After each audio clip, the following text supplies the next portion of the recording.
Okay, so the Mike Tyson versus Jake Paul fight happened last night, and I'm just, what the fuck was that, man? Like, what the fuck was that? Let's address the elephant in the room first.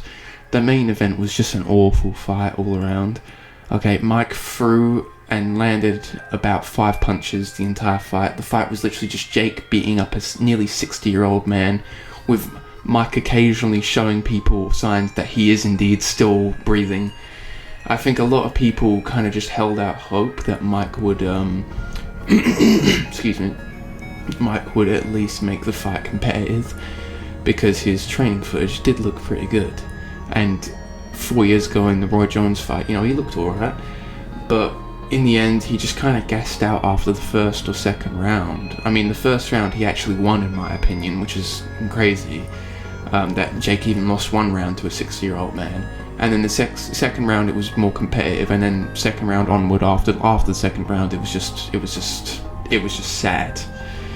It's clear that Mike, he wants to fight, right? You can tell he wants to fight, but it's just not in him anymore. His body can't keep up. I mean, people retire for a reason, man. It's not just the main event though. The whole show was a bit of a disaster. I mean, I will give you some commentary about the earlier fights, but the stream kept fucking lagging and I couldn't watch shit. So the only other fight I was able to watch was the Katie Taylor versus Amanda Serrano fight, which, in fairness, was an incredible fucking fight. It was probably the best fight of the night. Although a lot of people are unhappy with the decision, I'm gonna say that I personally felt it could have gone either way. I think Katie won just barely, on account of the fact that I think she just landed more significant strikes to Amanda. Amanda was definitely more aggressive, and definitely she dominated the early rounds, definitely, but I think in the second half Katie came back as she did in the first fight and landed more significant, meaningful hits and more combinations. Now some people are gonna say that she was fighting dirty, like a dirty fucking diaper, and headbutting Amanda.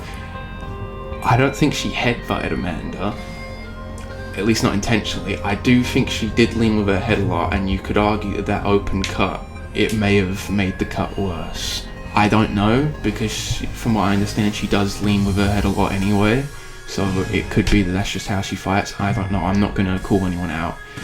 I think it could have gone either way. I think at the time I thought that Amanda won, but I think rewatching it, I think that Katie just edges it out.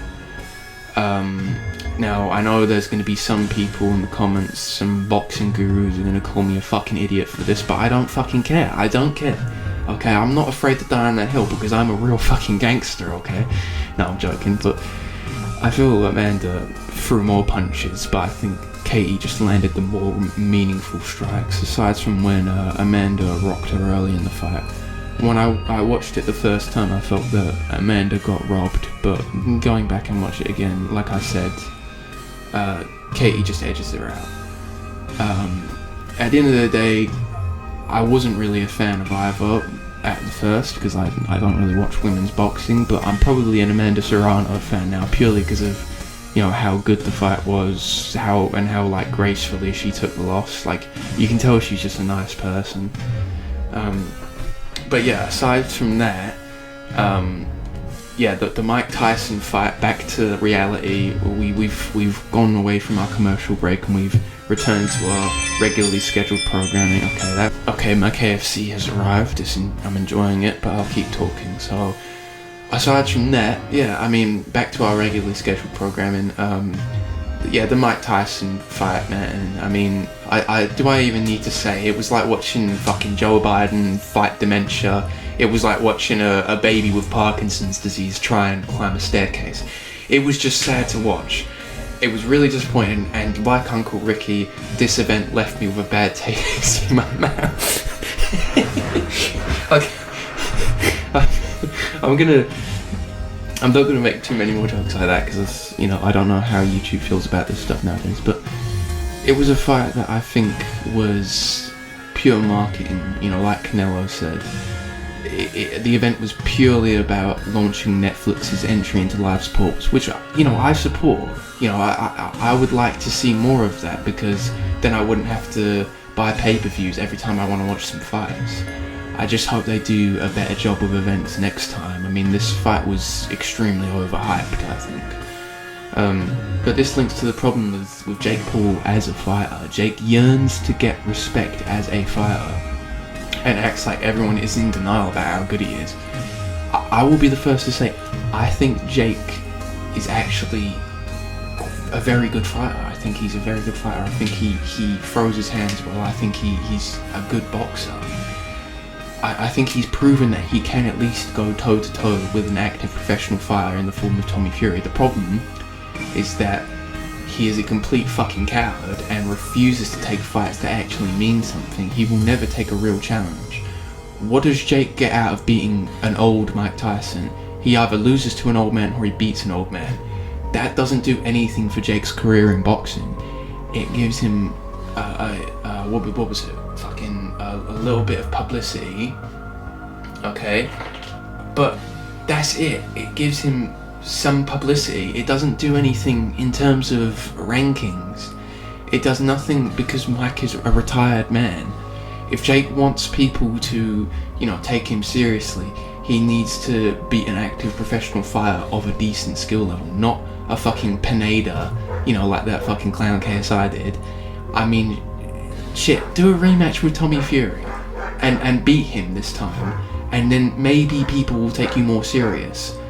Now, I don't know how much more serious people will take you, because, you know, Tommy Fury isn't exactly the world's fucking premier fighter, but he's decent. He's a good fighter also, and he's actually an active professional. But again, Jake won't do that because he only wants easy fights. He wants to reap all the glory and put none of the work in. I get that he trains a lot, but he only trains so he can just bully people that he knows he'll beat. He won't fight anyone who's actually a challenge, because the first time he did that, he lost. I mean, fucking Nate Robinson, Ben Askren, those were both easy fights, okay? Nate Robinson is one of the few NBA stars who isn't 7 feet tall, so he's actually one of the few people who Jake is taller than in the NBA, and has 2 weeks to train. He had 2 weeks to train, and fucking Ben Askren is literally one of the, if not the worst striker in UFC history. So of course he wasn't going to win a boxing match where he has to be good at striking and weaving and whatnot. He's a wrestler, so obviously he wasn't going to win that. Tyron Woodley and Anderson Silva, that's better, right? They were both good fighters, with Anderson being one of the best in MMA ever. But let's get real, they aren't boxers, and this is coming from an MMA fan. I don't even fucking like boxers. I mean, I don't hate you personally, but I don't like boxing as a sport really that much. But this is coming from an MMA fan, so I'm going to be biased. But of course they aren't going to box as well as a real boxer, okay? And beyond that, they are both out of their prime. I mean, Tommy Fury, let's be real, if Anderson meant something, if beating Anderson meant something, then why did Tommy Fury beat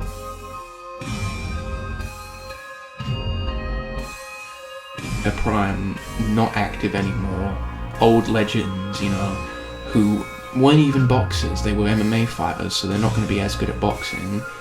He just wants to beat them so he can say, yeah, I knocked out a real fighter. You know, it's just sad. I mean, the guy goes to fucking retirement homes and bingo games to scout his opponents. You know why? Because he's a fucking coward. He's an absolute coward. So, Jake, you know, if you want people to respect you as a fighter, then go out and fight some real active boxers, okay? Or like fucking Ben Whittaker or something. Because I don't like either of them. So then, you know, either way what happens, you know, I can see someone I don't like get beat up. But look, rant over, I'm sorry I subjected you to this. Just to be clear, fight content isn't something I will be focusing on this channel, so, you know, I really just make videos on whatever interests me, or at least I'm going to. I haven't really been active on this channel for a long time.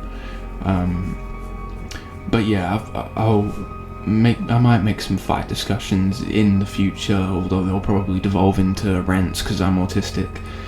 But please, like and subscribe if you enjoyed this video. If you didn't, well then, I will come to your house and you can fucking fight me to death. No, but seriously guys, I'll see you later.